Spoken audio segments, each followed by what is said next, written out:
All right, so we're diving into all this French travel inspiration you've given me, and wow, can we just talk about these chateaux for a sec? You're completely smitten. I am. I'm not even going to deny it, but I mean, look at them. Who wouldn't be? This newsletter mentions they're not just for like gazing at anymore. You can actually stay in them. It's true. Yeah, and it's a stroke of genius if you ask me. I mean, these architectural marvels, they're practically begging to be experienced firsthand, Yeah, you know? 100%. It goes beyond just luxury though. Right. Which, don't get me wrong, that's definitely a perk. Yeah. But it's more about uh it's more about stepping back in time, feeling the weight of history in the very stones of the building. It's giving very much like I'm picturing grand parties, intrigue, maybe a ghost or two haunting the halls, like all of that. Oh, for But sure. also, and this article casually throws this out there, but it mentions gilded salons and impeccably pruned lawns. Hmm. And I'm thinking, okay, that all sounds terribly grand, but like, let's be real. Those hedges alone probably require a small army of gardeners. At least. Any idea how much a chateau stay might actually cost? Like, are we talking about selling a kidney here or? Well, you're right to hone in on the whole grandeur thing, because it often comes with a price tag to match, let's Yeah. be honest. But here's the interesting thing about France. They've somehow managed to cultivate these incredibly diverse travel experiences. So you could find yourself in a cozy little bed and breakfast tucked away in the countryside, and it's surprisingly affordable. Or, yeah, you could go full on like luxurious estate with Michelin star dining and sprawling vineyards. It runs the gamut, So what you're saying is I could potentially live out my Marie Antoinette fantasy potentially. without actually needing Marie Antoinette's budget. There's an option for everyone. Okay, that's good to know. That's good to know. But before I get too carried away, I'm already like, I can practically taste the swan-shaped pastries. Oh, let's not get ahead of ourselves.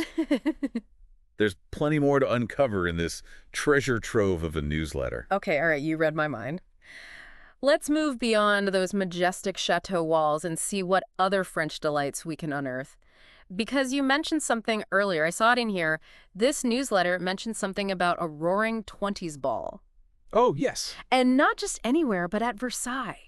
A roaring 20s ball at Versailles. Okay, that's like, it's straight out of a movie. I can practically hear the jazz music and see those flapper dresses swirling. Oh, yeah, you've got the scene playing in your head already. Mm-hmm. And it makes sense. Versailles is already like this place at a time, right? Right. Full of grandeur and stories. And you add a themed ball on top of that. Oh my God. It just amplifies that whole feeling of being transported back to another era. Yeah. Like stepping right into a history book. With a champagne flute in hand, probably. This newsletter is really making me want to, like, brush up on my French history or something. And speaking of history, there's this article here all about French food traditions. And I know, I just found it so charming. Apparently, they actually time their news programs around dinner. Really? Yeah, that's what it says here. Wow. That's dedication. That's amazing.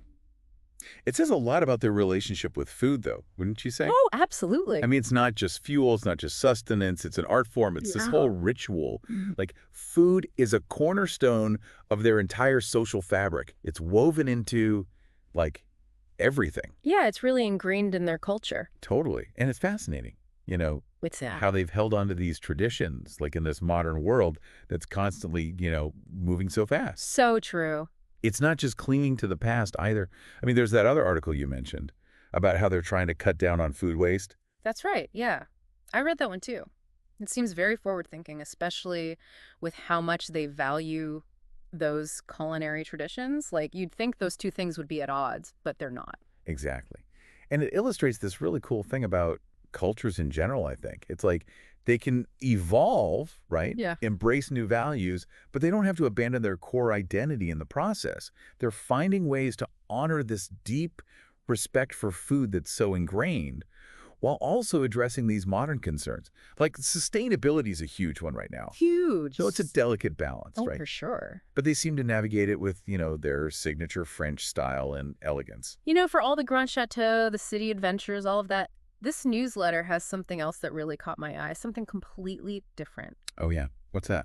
It mentions exploring the Canal du Barry. Ah, beautiful. And I have to admit, I had to pull up a map for this one. Had no What? idea. Okay. But it sounds just utterly charming, like stepping into a Monet painting or something. Yeah. See, that's what I love. That's the beauty of these less traveled paths, you know. Hmm. They offer this glimpse into a side of a country that, like most tourists, they just don't get to see. Right. Imagine just drifting along this tranquil waterway, the French countryside, like unfolding before you. It's like something out of a storybook. You know what I mean?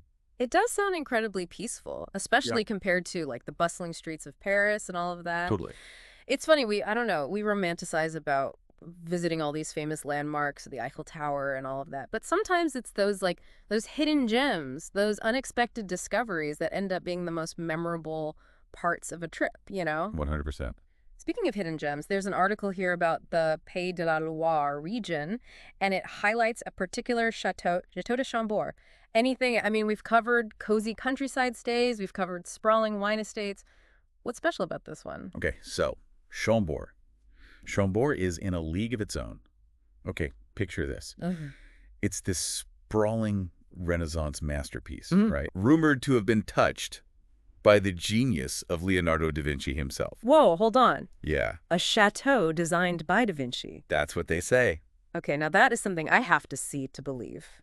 It's impressive. This newsletter, wow, this has given us a lot to ponder. From the grandeur of actually staying in a chateau to the quiet charm of like a canal boat ride.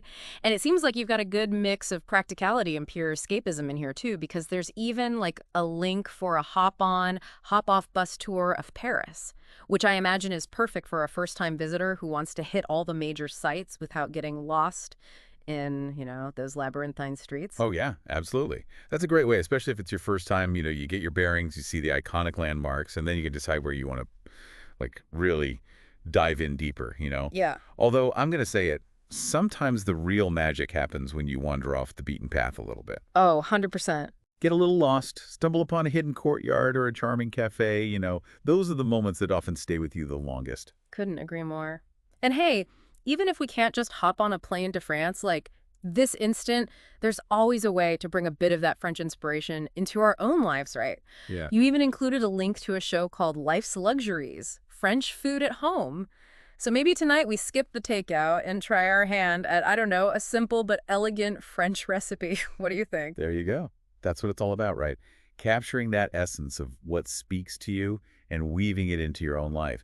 This little deep dive through your French travel dreams, it's uncovered more than just itineraries and must-see sites, wouldn't you I say? think so. It's a good reminder that exploration is not just about the destination, right? Right. It's about opening ourselves up to new experiences, new perspectives, even just like new flavors, wherever we find ourselves. I love that. So, to our listener, we leave you with this. What sparks your wanderlust? Ooh, good one. Where will your curiosity take you next? And it might be closer than you think. Ooh, hidden in plain sight, just waiting to be discovered.